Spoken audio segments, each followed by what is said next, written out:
These card readings are for your entertainment and are laced with my personal opinions and perspectives.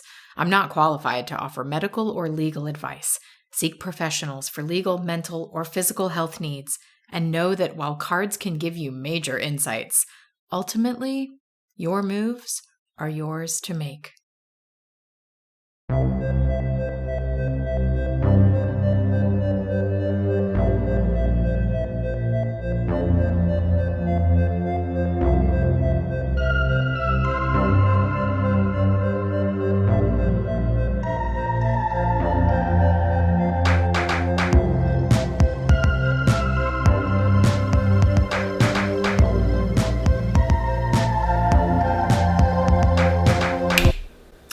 Hello and welcome to the Get Read podcast, the show where you ask a question of the cards and you get read. I'm Amanda, I'm your reader. We are here at the Cancer new moon. It's Cancer season, the solstice has happened, we are in summer here in the Northern Hemisphere, and things are intense. The Supreme Court has overturned Roe v. Wade here in the United States, and it sucks and it's scary. We are looking at a possible recession and things are intense right now.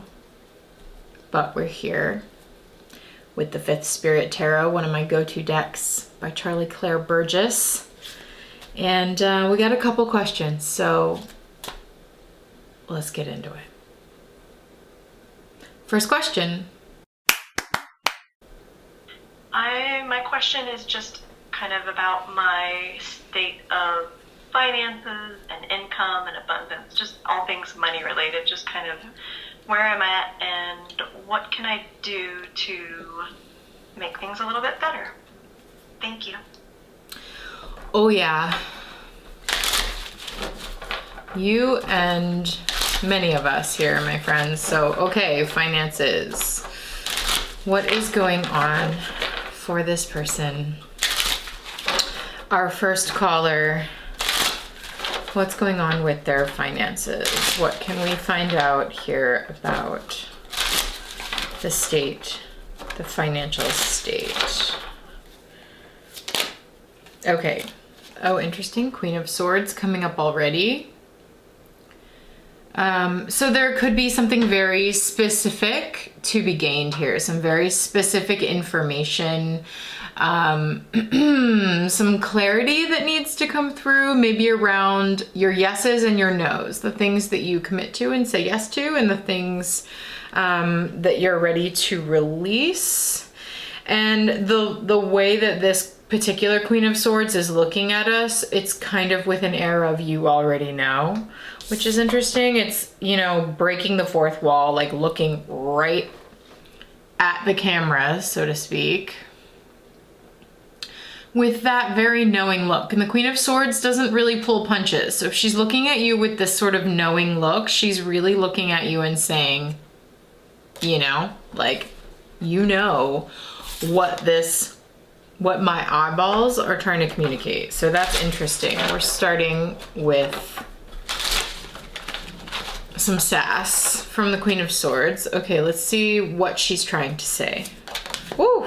Cards are flipping. King of Wands, interesting.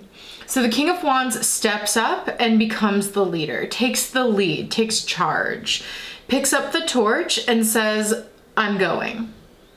Interesting that this particular King of Swords is holding a red flag. There's something about visibility, and in this card, in this moment, I'm wondering, I'm reading red flag really literally, which I have not yet done with this card, but the combination of the Queen of Swords and the King of Wands wielding a torch and a big red flag, and then the Queen of Swords looking at us with that sass, I'm just wondering if there's any red flags that are becoming quite visible for you to pay attention to in terms of your finances. You know, like, what are some of the things that are already flagging in your mind as you are looking at these cards, if you're watching the video cast, that are sticking out to you about something becoming visible, more visible to you, that you need to pay attention to in terms of your finances. So that's part one, tangent on red flags.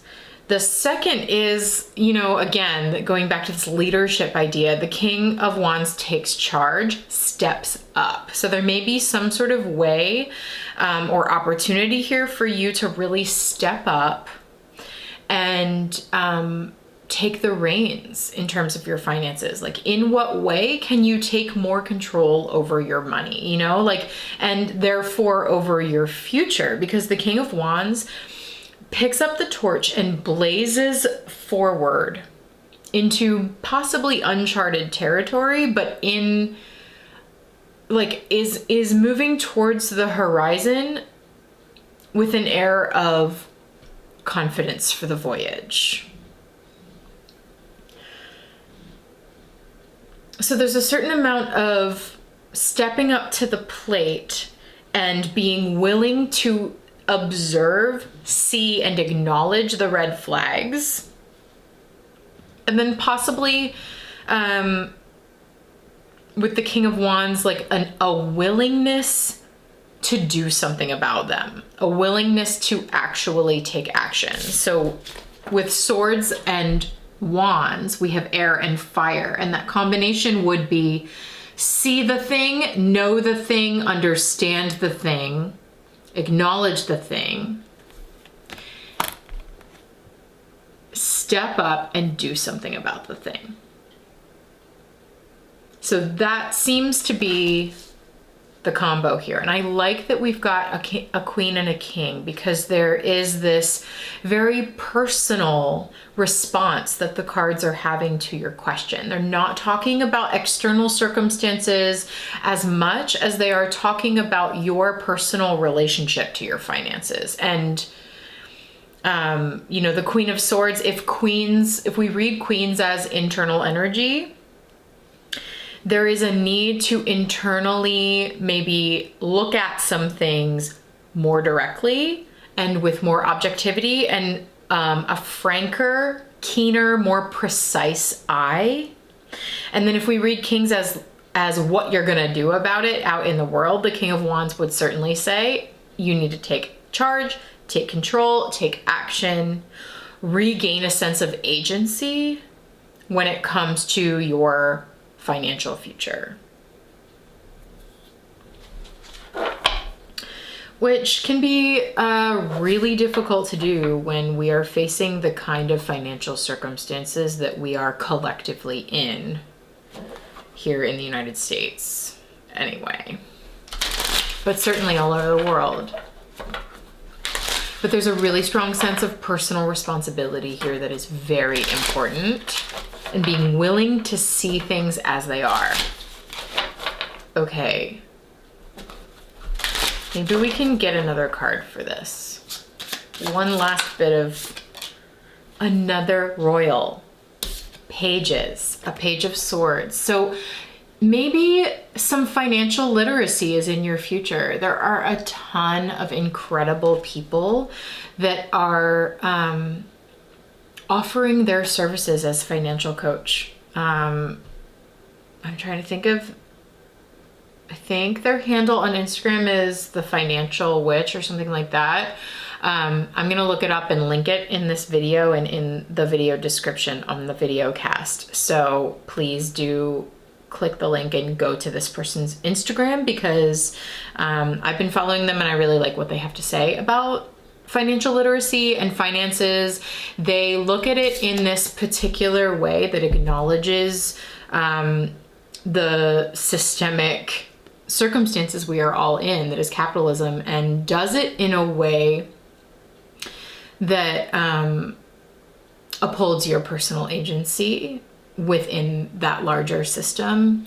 There's no like foo-foo manifesty, if you think it you can just do it vibes with this person. They are very frank and realistic and practically minded, but from that magical perspective, right? Their handle is like the Financial Witch or something like that.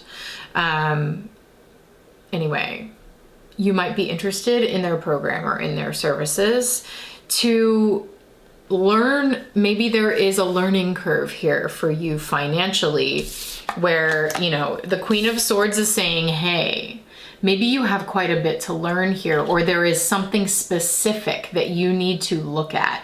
Or, you know, this could quite literally just be saying, look at the books, you know, like every quarter, sit down and look at the books and really see what it is that you need to see when you do that, so that you can take the appropriate action moving forward. And like, you know, the King of Wands is boss energy in the sense that it is leadership energy, agency energy, confidence energy. And if there's some education that you could gain that would make you feel more confident and make you feel more empowered, then this reading is definitely saying, look into it. Queen of Swords, Page of Swords, look into it. King of Wands, do something about it. Okay, that seems pretty clear. We don't have as many questions on this moon, so I'd like to pull you an extra card from this little deck that I made called Notes to Self. So what's the financial note to self for our first caller? Oh, wow. Interesting. Check your mood ring. This is a very Queen of Swords type deck. Check your mood ring. So it's like, well, there's again another energy of like check on something, you know, checking in on something. But check your mood ring is this interesting thing of like check in with yourself, check in with how you are feeling. And maybe there's also some like emotional links being made here that there's some things to investigate for you around like your feelings and your finances and how those things are linked and how your emotional responses to money matter in terms of your financial future. And of course your financial present, because they're going to influence how you are handling, how you've been handling money up to this point and how you might handle it or learn how to handle it differently moving forward. But again, this reading is really seeking, is really nudging you, giving you the old elbow to do what you need to do, learn whatever it is that you need to learn to feel the kind of agency you need to feel in order to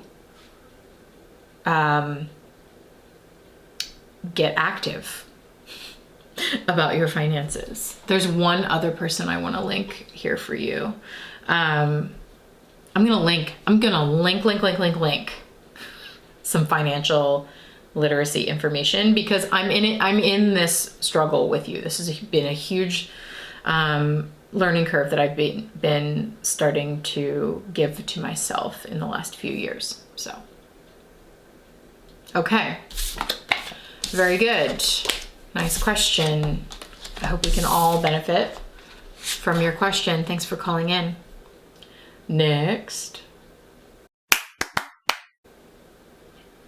Hello, Amanda. Hope you're doing well. I have recently felt this space opening up. Life is just sort of rearranging itself and shifting, unironically, to just allow so much more space in my life, like friends moving away, job duties, responsibilities shifting, dreams, aspirations, all those sort of things are just like widening. And I'm curious what this space is for. What am I making room for? What is life making room for me? Thank you so much. Lovely. Okay, I love how you're talking about things widening. That's a really nice image. Oh, interesting. 10 of Swords on the bottom of the deck. I think we'll take that.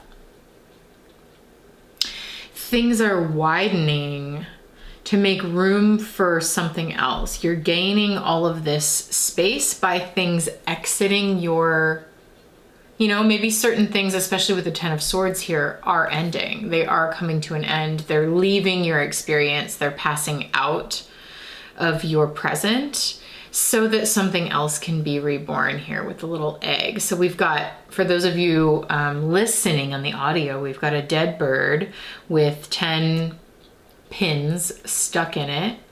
And then out of that, up from that bird, there's like this little bird's egg, and you can see through it and you can see the skeleton of a bird inside of it. So it's like, you know, there's a lot of death and rebirth energy present in this card. It is swords, so I'm wondering if a lot of this is like clearing some mental space for you. Like, I'm wondering to what degree all of these circumstances that are shifting around for you are making way for a perspective shift, or vice versa. Like, in what ways has your perspective just changed in recent months? You know, it's actually a little chicken or the egg.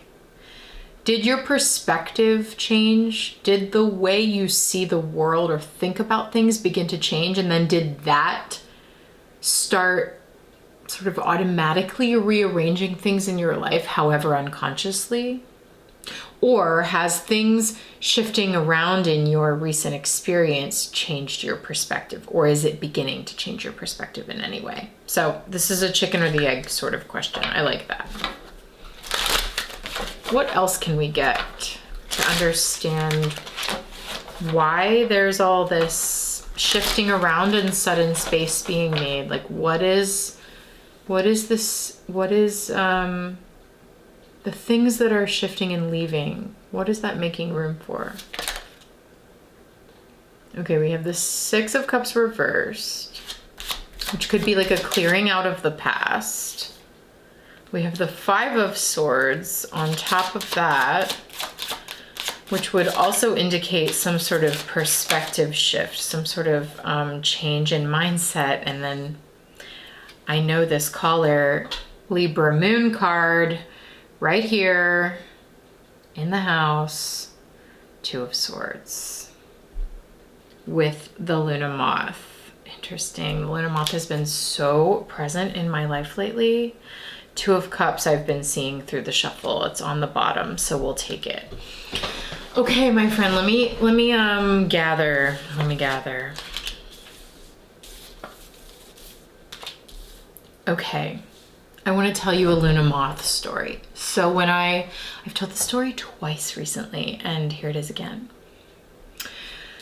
When I first moved into my new home where I am now, I moved to States. It was a huge transition, big shift. My entire life changed. And when I did that, it was a big, long journey, but the very first night that I spent in this new house, I saw a Luna Moth for the first time, and it was gigantic. I mean, it was like the size of my head. And it was fluttering outside my kitchen window as I was doing dishes. And it felt really special. It was on a Gemini new moon. I remember that. And this Luna Moth showed up as this gorgeous omen that really signified to me like transformation and new beginnings. You know, something really intense was transforming under that new moon. And then the other day I was out in my garden harvesting our very first harvest of this new garden that we planted. And I found the wings of a Luna Moth. One half of the wing set of the Luna Moth in the garden. And it just really felt like something came full circle, you know? I lost a lot of things in my past experience, Six of Cups, when I decided to make this really big life change. A lot had to go because I had to make a lot of space for this new life. And the Luna Moth has been this like marker for me. So I'm just wondering if that's something significant for you. If there is, like, what are the symbols and what are the markers that are showing up for you to mark these transitions? And since this is your moon card, Libra Moon, I guess I'm just wondering, like, how these external shifts that you're seeing in your life are really reflections of the changes that are happening for you internally. And vice versa. Again, question of the chicken or the egg, you know, like, are you changing inside and that's changing everything in your life, or is everything in your life, the way it's changing, is changing you? Is it both? I don't know. But it seems to be clearing out some old stuff that really just doesn't need to be there anymore. Interesting that we have two beach scenes in these cards, 5 of Swords and 6 of Cups. The 5 of Swords is showing some raggedy looking knives stuck in the sand with what looks like a flag of surrender, and the sun is setting. So it kind of looks to me in this story of this card that there's been like a knife fight, and now a truce has been called, you know, like the battle is over and the sun is setting on that kind of conflict in your, specifically in your mindset or in your mental experience. And those that, it's like, what are the conflicts that keep showing up in your life, that keep 6 of Cups returning in your experience? And in what ways are those conflicts rooted in the past, rooted in past experiences, maybe rooted in how you grew up in your childhood, whatever that is for you? Because the 6 of Cups is showing all of these different vessels, and one of them is like a sand pail, you know, that a kid would use to like shovel and dig and play in the sand on the beach. There's also like a trash can with a crumpled up paper. There's a jar with an old tooth in it and some money again, and like a jar to collect lightning bugs. It all feels very reminiscent, nostalgic, childhood-esque.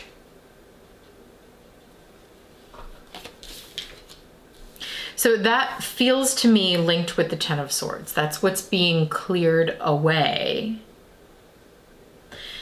And so perhaps with the Libra moon and the other card that came out, the 2 of Cups, you are making way for a shift in your relational dynamics, away from these residual or what's it called in evolution? I guess it is residual, but there's a different word where as creatures evolve, sometimes they have these like traits that hang on from their past evolutions or their past iterations, like a tail that no longer means anything, you know, or like a coccyx, you know, where a tail used to be, that sort of residual energy. It feels like this is a real like internal mental shift to clear some of that out. Old friendships, old relationships, old ways of relating in particular are making way for more equal, reciprocal emotional exchanges. And there's a lot of transformation with that. And that transformation starts inside of you. Or does it? Again, there's this interesting question that keeps coming up for me. It's like, are you changing emotionally? Are you changing the way, like what you are bringing to the relational table in your relationship dynamics maybe is changing, and that is then shifting your friendships and shifting your partnerships and shifting like what you're willing to engage in relationally. And or maybe your friendships and your partnerships and your relationships are shifting, and that is changing how you feel. You are learning about what kind of relationship dynamics you actually want versus what you've just sort of put up with because it's familiar from the past. Okay? That's what this feels like. Let's finish up here with a note to self for you as well, since we have a little time. I did just see let your eyes adjust. Fascinating, given the 2 of Swords with the Luna moth and the closed eye. And the Luna moth has these like 4 false eyes, each on one on each wing. and comes out, of course, under the moonlight. So there's something interesting here where when you shift from day to night, or from night to day, but since we have the sunset here and then we have the moon in the Two of Swords card, and actually the new moon here as well in the Two of Cups, perhaps you are shifting to night. Perhaps you are shifting more to a lunar space, an internal emotional nocturnal energy, and you've got to let your eyes make that adjustment.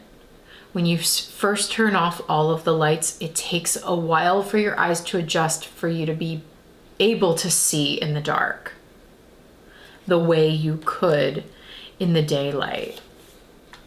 And so perhaps part of the clearing out that you're experiencing in your life right now is that transitional space between death and rebirth, where you are just letting your eyes adjust to the new perspective, or the new environment, or the new way of seeing.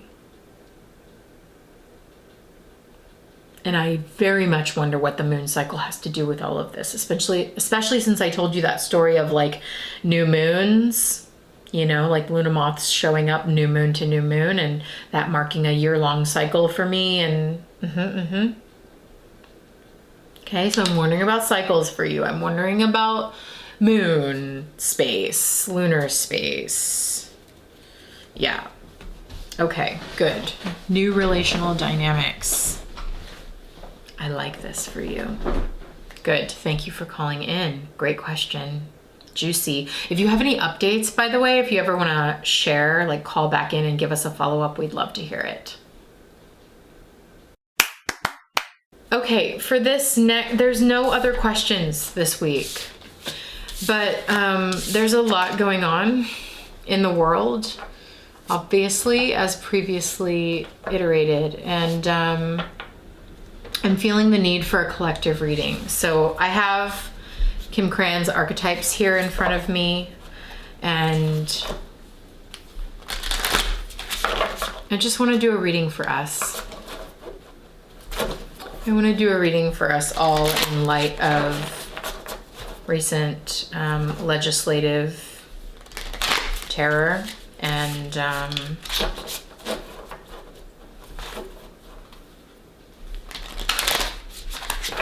the fallout of that. So here we are, collective reading for this Cancer new moon.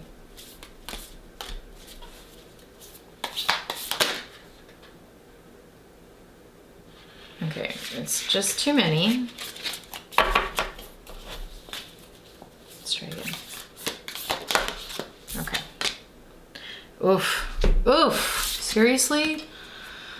The dead end, y'all. The dead end. So I'm going to find this and I'm going to read it, but I'll describe. Oh, wow, I turned right to it. Isn't that helpful? Okay, so what we're seeing here is like a thicket with a hand, and the card is black and white. And there are brambles and this really intense thorny thicket with a hand almost in a stop sign motion right in front. The dead end, the closed door, the final chapter, the impasse. Contrary to what its name implies, the dead end is very much alive. It is a force that stops us from moving forward as planned. It is thick, dense, uncompromising, a wall beyond all walls. With every bramble, thorn, and stone, it simply states, "No more, child. You have reached the last page of this chapter." It is natural to resist its very resistance and struggle even harder to make our way, to prove our point, to hold on to what was. In this way, we fight with life itself. From a mythic perspective, the end you face is very much a beginning. There are doors opening all around you, just not the one you planned on walking through. If you're honest and courageous enough to accept, adjust, and adapt, the dead end becomes known as life's beginning.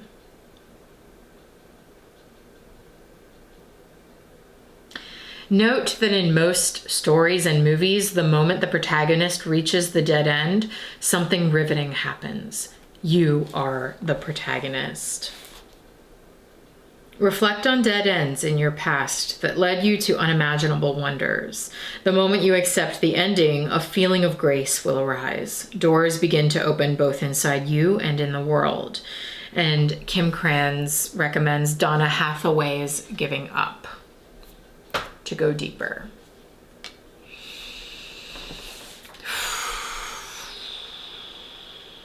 Yeah, I mean, it certainly does feel like we have reached a collective stop sign, a collective impasse, some sort of point of no return where we cannot go further where we are.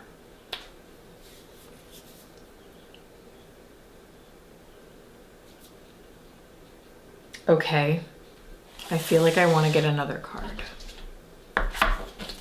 Another archetype.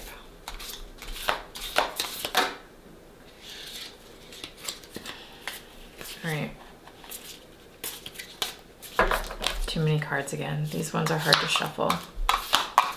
But I did see this sword, which is interesting.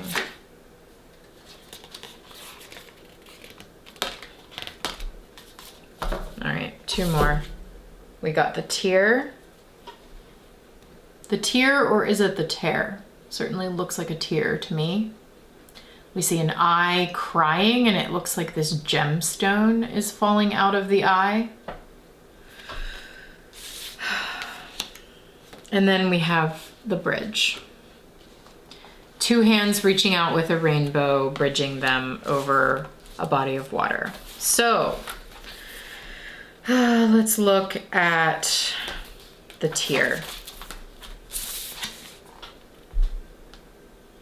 The morning, the release, the rain. Tears are droplets of letting go. Once they begin to fall, we allow the swelling tide of emotion to run its elemental course. Often the tear is what's needed in order for a conversation or situation to break into the next level of intimacy and vulnerability. Some say tears are so powerful in softening our egos that they open up a portal to the unseen world. Through our watery eyes, the ancestors catch a glimpse of us, and we are reminded of their eternal embrace. We sense our humanity, our humility, and we allow ourselves to be held. It is likely this card appears when there is grieving yet to do, a sinking down into disappointment or despair that, once acknowledged, will bring a shimmer of clarity to our dewy eyes.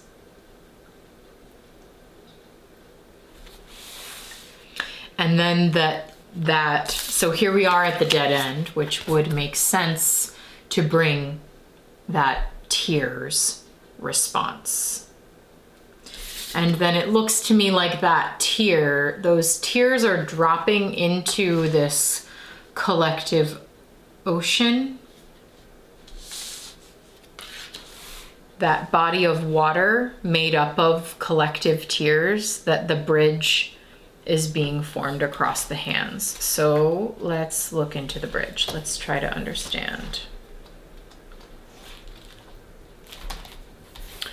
Interesting, I had a little pin marking that page. The connection, the link, the gate. Bridges are built to connect two worlds. They create flow, allowing us to travel between realms, ideologies, personalities. This archetype is the gesture of acceptance, of saying yes rather than withdrawing, separating, and saying no. When we cross a bridge to an unknown land, we are led magically into a new reality.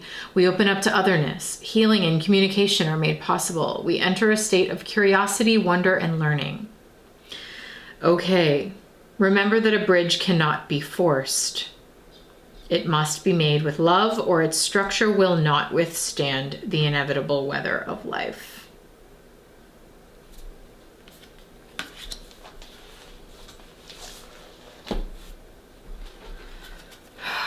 Okay. A possible bridging the gap, a possible connection between two opposing ideologies or two separate worlds. I don't know, it seems difficult to imagine at this moment that I'm doing this reading because I am much more in the dead end and the tears energy. But this is the cards. These are the cards we have, so we'll take it. I'm gonna end with I'm gonna pull a spell. You know, when I do personal readings, I write spells and I collect them, and I'm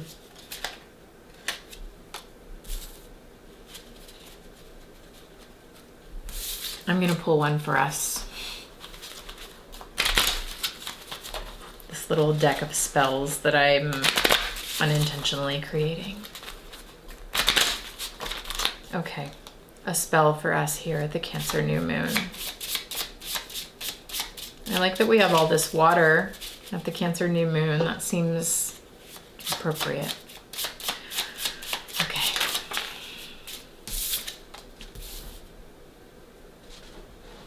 Okay. Hugely emotional energy here. It says, in the sanctuary of self-connection, I open to my impulses and my heart. So there's a lot here in this spell about personal safety, personal safe spaces, and whatever that idea of sanctuary means for you, that being the space where you can connect with yourself. And in that self-connection, sanctuary, safe space, that's where the heart can open and the impulses can be felt. So here we are at the dead end collectively, and there is what looks to me like an emotional opening that is possible. An emotional opening, even if that emotional opening is just collective grief and connective emotional mourning and release. And I wonder with the bridge what that kind of collective emotional release what structure, because essentially the bridge is a structure to pass over that troubled water, what kind of structures we could create when we join hands. Maybe joining hands over the collective emotional response. How can you connect through the emotions that you're experiencing in the collective experience? How can that open your hands to reach others who are feeling the same and who are crying the same tears? It's almost like in that pool of mourning, we can find a bridge, which is connection with each other. And in that, a structure can be formed.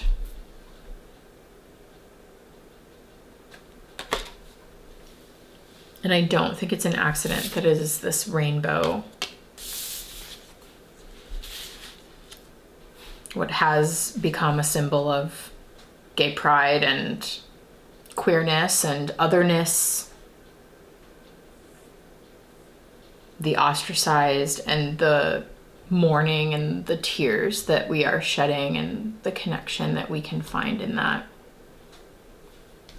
Honestly, my honest response to this, I'm like, yeah, it's a little weak, but you know, but I think that's the point. I think the point right now at this moment in this Cancer new moon energy is like, lean into the feeling of helplessness, because that's what this makes me feel. It makes me feel sort of helpless. And I know I'm not alone in that feeling. So maybe there's something in this Cancer new moon energy where we can just let ourselves feel. And in the feeling, find connection. And through the connection, we begin to find structure and bridges. And we can... It's interesting that we've got these hands, because when one hand is here, there's nothing else to be done. When one hand comes up and says stop, it's the impasse. the dead end. But when the two hands come together, there's a bridge, there's a connection being made, something, then we can pass over these waters together. So perhaps this Cancer new moon is trying to bring us closer together to one another and reminding us that the only way through is together, is if we make the connections. And I guess we just have to feel and be open to that vulnerability that is behind our emotional responses at this time. Okay. All right. My dear friends, I wish you all that sanctuary of self-connection that opens you to joining hands and connecting with people you love and the people that bring comfort and camaraderie and support and mutual aid and a sense of